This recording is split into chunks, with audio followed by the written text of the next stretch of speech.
हिमाचल प्रदेश में हुए सत्ता के उलटफेर ने हरियाणा की सियासत में खलबली मचाने का काम किया है। सबसे पहले हिमाचल प्रदेश की सत्ता के फेरबदल ने हरियाणा के मुख्यमंत्री सीएम मनोहर लाल खट्टर की कुर्सी को हिलाने का काम किया है।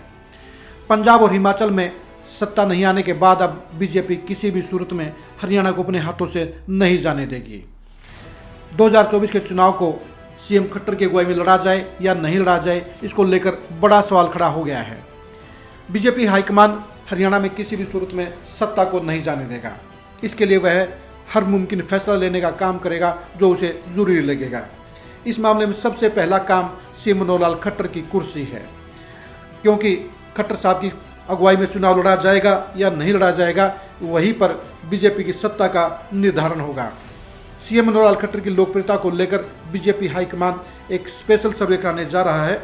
इस सर्वे के आधार पर ही सीएम खट्टर की कुर्सी बचेगी या नहीं बचेगी, इसका फैसला होगा। सीएम मनोहर लाल खट्टर की लीडरशिप को लेकर, उनकी लोकप्रियता को लेकर खुद बीजेपी के नेताओं और वर्करों में पॉजिटिव रिस्पॉन्स नहीं है। बीजेपी के अधिकांश नेता और वर्कर सीएम खट्टर की कार्यप्रणाली को लेकर, उनके बिहेवियर को लेकर, उनकी डीलिंग को लेकर सेटिस्फाई नहीं हैं। उनका कहना है कि खट्टर साहब पिछले 8 साल से हरियाणा में पार्टी और सरकार के मुखिया के लीडरशिप की क्वालिटी के तौर पर नहीं कर रहे, बल्कि वे हेड मास्टरी चला रहे हैं। इसलिए सीएम खट्टर को लेकर न तो बीजेपी के मंत्री खुश हैं, न बीजेपी के विधायक खुश हैं, न बीजेपी के नेता खुश हैं और न ही बीजेपी के वर्कर खुश हैं। अगर यही रिपोर्ट बीजेपी हाईकमान के पास जाती है तो फिर सीएम खट्टर की कुर्सी छिन जाएगी, उन्हें हटा दिया जाएगा और उनकी जगह किसी दूसरे नेता को बैठा दिया जाएगा। बीजेपी यह तय करने का काम करेगी कि वह हरियाणा में गुजरात का फार्मूला लागू करे या उत्तराखंड का फार्मूला लागू करे। यह तय है कि हरियाणा की सियासत को लेकर बीजेपी हाईकमान की कसौटी पर खरा उतरना सीएम खट्टर के लिए बेहद जरूरी है। इसलिए सीएम खट्टर को लेकर बड़े सोया निशान लग गए हैं और उनके विकल्प के तौर पर बीजेपी हाईकमान ने तलाश शुरू कर दी है। बीजेपी हरियाणा की सत्ता को किसी भी सूरत में नहीं जाने देगी और उसके लिए उस चेहरे को तलाशा जाएगा जिसकी पब्लिक के अंदर इमेज अच्छी हो, जिसकी पब्लिक के अंदर पैठ अच्छी हो और जिसे बीजेपी के नेताओं और वर्करों का समर्थन हासिल हो सके। बीजेपी हिमाचल प्रदेश के चुनाव परिणाम को लेकर बेहद निराश है और इसलिए वह हरियाणा में भी 2024 में कोई रिस्क नहीं लेगी।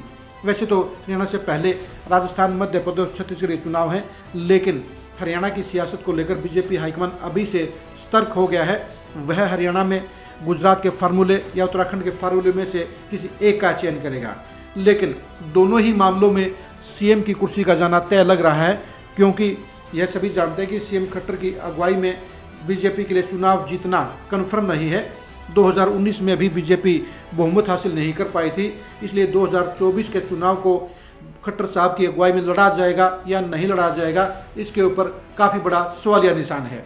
बीजेपी हाईकमान सीएम खट्टर को बदलने के लिए गंभीर है, लेकिन खट्टर साहब के लिए राहत की बात यही है कि अभी तक उनके मजबूत विकल्प के तौर पर किसी एक चेहरे के ऊपर यस नहीं हो पाई है।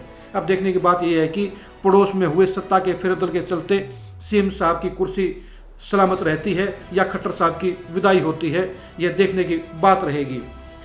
बीजेपी की सत्ता के इस उठापटक को लेकर, इस अंदरूनी मंथन को लेकर आप खरी खरी न्यूज़ के साथ लगातार जुड़े रहिए। नमस्कार।